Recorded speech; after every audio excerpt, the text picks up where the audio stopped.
Good morning. আমি আবার একটা নতুন ভিডিও নিয়ে চলে এসেছি।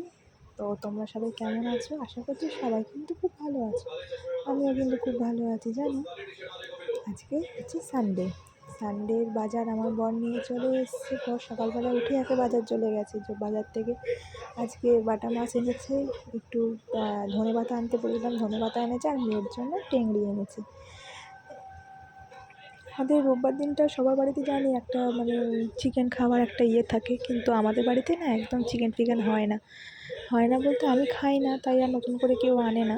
হয়তো কেমন হয়, হয়তো মাসেও না, হয়তো 2-3 মাস অন্তর একবার হয়তো চিকেন আনলে তো বড়রাই খায়। বর খায়, বাবা খায়, মা খায়, আমি খাই না। মাছও খাই না খুব একটা, তবুও মাঝে মধ্যে একটা দুটো খাই, তাই মাছটা আনা হয়। মাছটা রেগুলারই হয়। এবার টেংরিটা মাঝে মধ্যে মেয়ের জন্য। আমার মেয়ে আবার মাছও খায় না, মাংসও খায় না। আমার মেয়ে আবার খায় হচ্ছে ডিম খায়, নয়তো টেংরি খায়। রান্না করতে করতে দেখো কত দূর যেতে হয়। রান্না করতে করতে আবার জামা কাপড় মেলতেও চলে এসেছি, নাহলে আবার জামা কাপড়গুলো শুকাবে না রোদে। এমনিও রোদ তো আজকে ওঠেই নি, একদমই রোদ নেই। আর আমার দেখেছো মুখটা কেমন লেগে আছি। আসলে সকালবেলাটা একটা বিশাল বড় দুর্ঘটনা ঘটে গেছে। সেটা হচ্ছে যে আমার মেয়ে ওর বাবার সঙ্গে গিয়ে পড়ে গেছে। আমার মুখটা দেখো কাঁদো কাঁদো মুখ। আমি আর কি খুব কাঁদছিলাম। মেয়ে পড়ে গেছে, মেয়ে কাঁদছে না, কিন্তু আমি সমানেই কেঁদে যাচ্ছি। এই হচ্ছে ব্যাপার। ওই জন্য মুখটা আর কি দেখাচ্ছিলাম না, বরকে বলছিলাম যে আমার সামনে ক্যামেরাটা এনেছো কেন তুমি। মনটাও খুব একটা ভালো নেই। সকালবেলায় বাজারে গিয়ে এরকমভাবে মেয়েটা পড়ে গেল, আর অল্প লাগেনি জানো তো, অনেকটা লেগেছে। মেয়েটা মাথা পুরো আলু হয়ে গেছে ফুলে। ভাবলাম থাক, ওকে একটু আদর ভাদর করে দিলাম, একটু চুমু টুমু দিয়ে দিলাম, ও আমার শান্ত হলো। তারপরে রান্নার দিকে চলে এলাম। তো এইদিকে পেঁয়াজ ভাজা বসিয়ে দিয়েছি মাছের। গ্যাসটা কমিয়ে, ওর আবার লেগেছে তো আমার খ্যান খ্যান করে আছে। তার ফ্রিজে আইসক্রিম ছিল, চকোবার, ওর জন্য তো ফ্রিজে আনা থাকে, তো চকোবারটা এনে ওকে দিচ্ছি। দেখো কত হাসছে। কেউ বলবে বলো মুখটা দেখে। ও যে পড়ে আজকে ওর এত বড় দুর্ঘটনাটা হয়েছে। এর নামই বাচ্চা। বাচ্চা মানে তো এরকমই হয়। দেখতে পাচ্ছ কতটা ফুলে গেছে। এর নামই হয়তো বাচ্চা, এই জন্যই বলে যে বাচ্চাদের কিছু মনে থাকে না।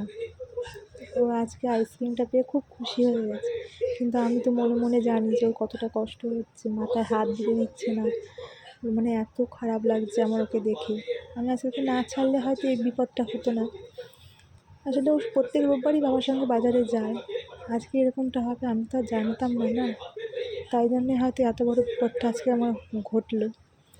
ছোটো থেকেও এত বড় হয়েছে, কোনো দিনই আমার মেয়ে খুব একটা কোথাও পড়েনি, খাট থেকেও পড়েনি, কোথাও পড়েনি। ওকে আমি খুব চোখে চোখে রাখি, খুব যত্নে রাখি, যাতে ওর কোনো জায়গায় কোনো একটু চোট না লাগে। আজকে হঠাৎ করে যে কী হয়ে গেল বুঝতে পারলাম না।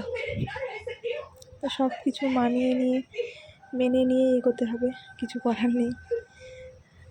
আমি খালি ওর মাথাটাই দেখছি, আর আমি সমানে কেঁদে যাচ্ছি।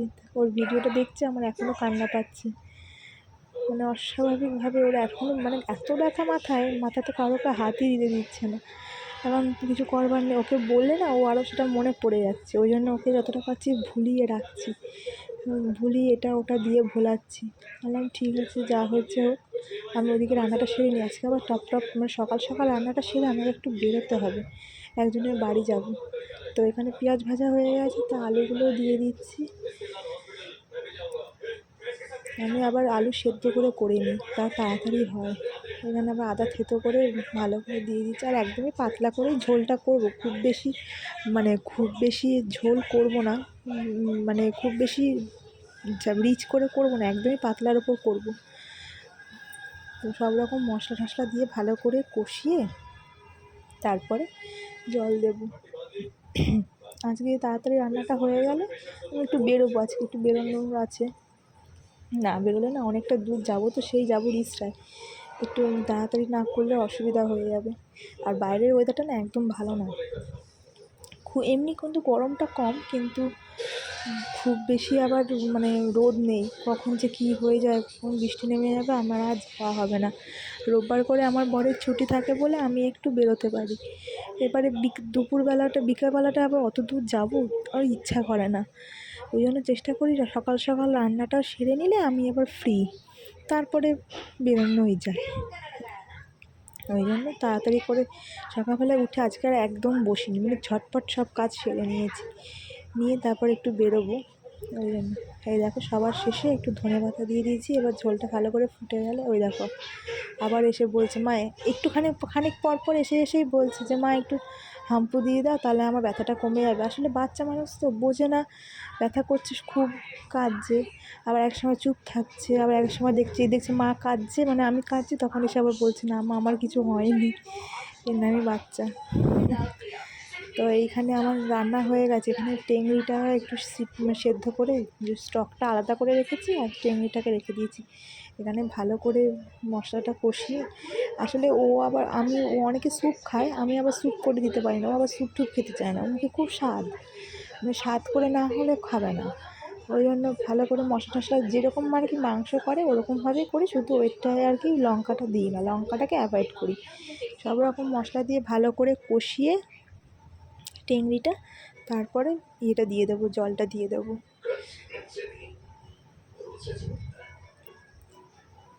এখানে ভালো করে কষিয়ে নিচ্ছি আগে, তারপরে জলটা অ্যাড করবো। এইভাবে খেতে না আমার খুব ভালো লাগে। আসলে আমি একদম রিচ ফিচ খাই না তো, তাই জন্য মনে হয় যেন আমার কাছে এটা খুব ভালো লাগে, তাই জন্য আমিও এইভাবেই করি। এই দেখো লাল লাল লাগছে, কিন্তু একদম ঝাল হয়নি, দেখতে লাল হয়েছে।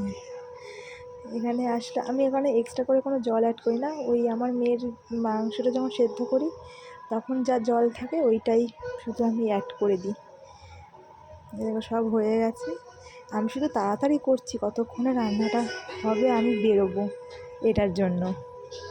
তো এই যে রান্না আমার কমপ্লিট। তো তোমাদের কেমন লাগলো ভিডিওটা জানিও, ভালো লাগলে লাইক করে দিও। টাটা।